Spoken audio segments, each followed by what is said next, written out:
Bien, mademoiselle Dorothée, c'est à vous. Pour les lettres. Bien. Consonne. Consonne. Monsieur Voyelle. Lebeau. Voyelle. Consonne. Consonne. Voyelle. Voyelle. Voyelle. Voyelle. Consonne. Consonne. Consonne. Consonne. Consonne. Consonne. Consonne. Consonne. Et voyelle. Et voyelle. Alors c'est à vous, mademoiselle Dorothée, vous nous dites? Je ne vois vraiment pas ce que je peux faire avec ça, non? Vraiment. Attendez. On va vous montrer. Oh non, non, non!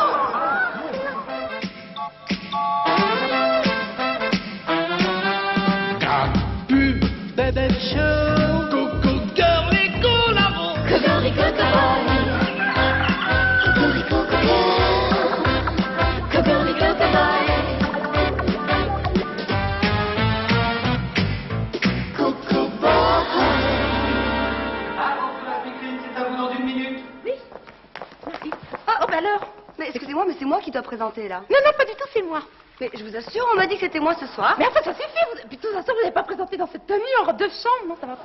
Mais enfin, je vous dis absolument... Ah, écoutez, ça suffit, hein. Ici, on est sur TF1, vous êtes sur Antenne 2, vous y retournez, puis c'est tout. Attention, attention, l'antenne dans 6 Oh, secondes. mais enfin, c'est moi, c'est pas possible. Ça suffit. Ah, Mesdames, mesdemoiselles, messieurs, bonsoir. Mesdames, mesdemoiselles, Alors ce soir, nous messieurs. vous proposons quelques Allons, appels. enfin je vous en prie, Denise.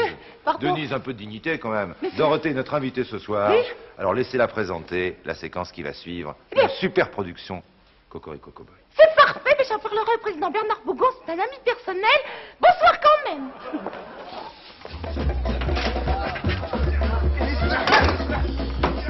Oh, mais qu'est-ce que c'est? Allons, mes enfants, mais qu'est-ce que c'est que ce rabu? Et oui, mademoiselle Dorothée? Elle n'est pas encore là, ma sœur. Ah, mais de mieux en mieux, alors il est presque la nuit, mais qu'est-ce qui se passe? Ah, Excusez-moi, ma soeur, je oui, suis en retard. j'attends vos explications. C'est dur de travailler. Tous les matins, faut se lever. Faut quitter son petit dodo pour s'en aller au boulot. Pas question une seule fois d'oublier. Eh bien oui, ma fille, mais c'est comme ça. Et puis c'est tout. Allez, hop. Bon. Bon, allez, au travail. Aujourd'hui, nous allons apprendre 2 lettres de l'alphabet très importantes. Tout d'abord le B, qui suivi du A fait bas. À vous? Bas. C'est parfait. Oui? Ah, attends, le petit nouveau, oui, ça, je te connaissais pas. Tu t'appelles comment? Nestor, madame. Oh, quel joli prénom, Nestor. Tu veux sortir, peut-être? Non, mais j'aimerais connaître votre avis sur un passage de la critique de la raison pure où Kant soutient que les choses ne sont connues comme phénomènes tant que nous sont données dans l'espace et le temps, qui sont des formes de la sensibilité. Bien sûr, bien sûr, bien sûr. Bon, plus B et A, ça fait bas, bas. À vous? Bas, bas. Oh, parfait. Bonjour les enfants, bonjour mademoiselle. Oh, Docteur Livingstone, I presume. C'est exact. Mademoiselle, le docteur Livingstone a été nommé inspecteur et il aimerait se rendre compte du niveau de vos petits élèves. Que ce soit les petits élèves. Bah, si vous voulez, docteur, j'ai inventé une nouvelle méthode, voyez-vous. Il regarde dans le livre une image et moi je mime en même temps le mot. Oh, très Alors, intéressant. je vous... Je vous en prie, je vous en prie. Bien, alors vous prenez la page 16. Voilà, et vous me regardez. Qu'est-ce que c'est? Un chien. Oh, très bien, très bien. Et ça?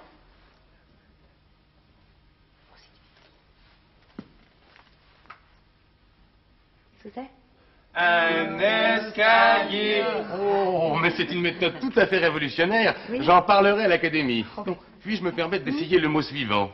Ça me ferait très plaisir. Horloge. Horloge. Laissez-moi faire. Les enfants? Alors? La quéquette du cheval. Finalement, je ne sais pas si j'en parlerai à l'académie.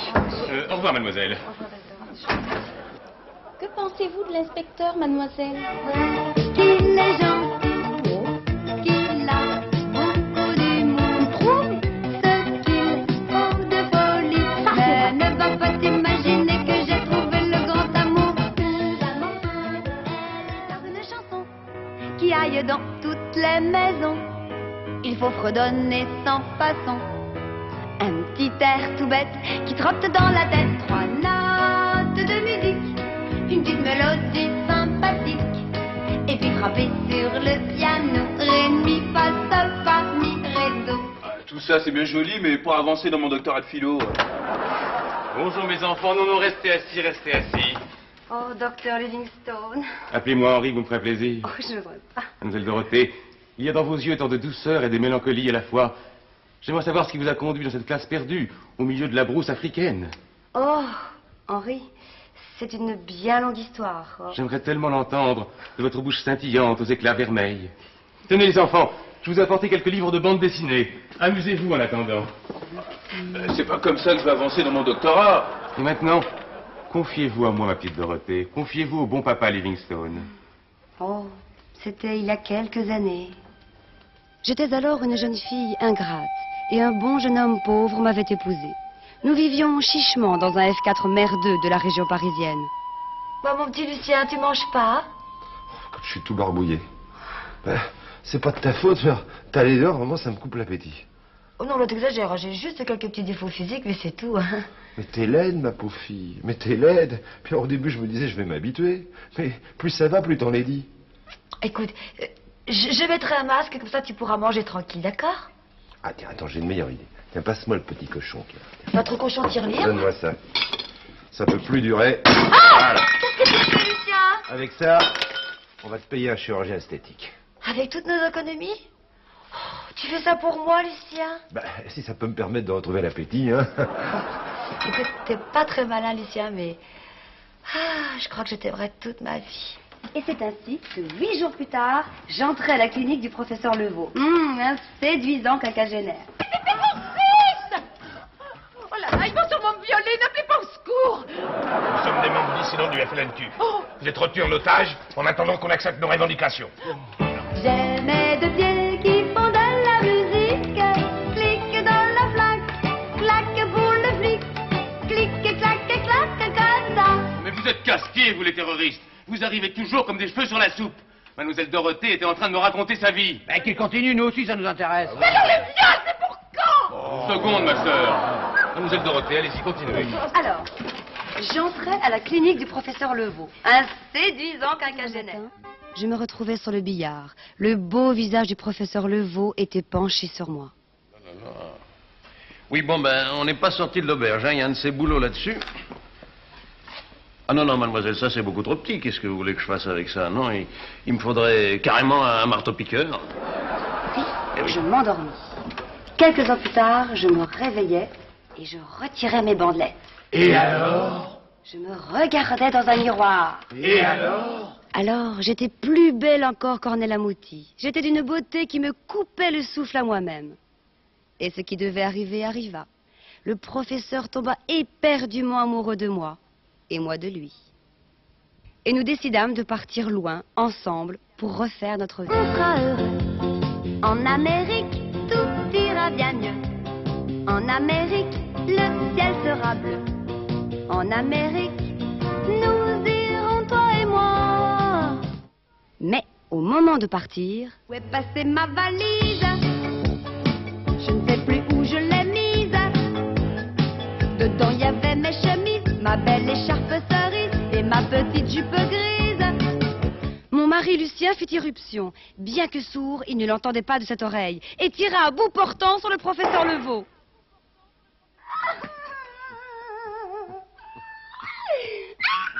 J'étais belle, certes, mais celui que j'aimais assassiné, mon mari en prison, ma vie était complètement brisée.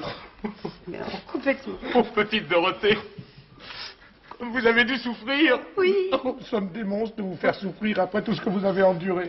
Venez les copines, on va aller chercher des otages ailleurs. Est-ce que mademoiselle, vraiment, tenez. Mais non, et le viol, ah non! Maintenant, vous n'avez pas le droit de changer d'habiller! Attendez-moi! Mais tout ça ne me dit pas encore comment vous êtes arrivé ici. Oh, mais tout ça, c'est encore une grande histoire, longue histoire. Ah bon, je me rassieds alors, je vous écoute, ma petite Dorothée, je vous écoute. Alors, 8 jours après, j'ai rencontré un beau jeune homme, très très beau, très très riche, mais très très bête.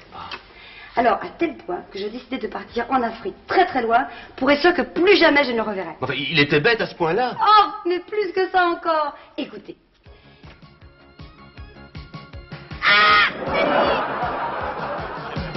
On a dîné, puis il m'a raccompagné. Arrivé devant chez moi, il m'a dit excuse-moi. Je suis fatigué, il faut que j'aille me coucher. Appelle-moi demain matin, ce sera bien.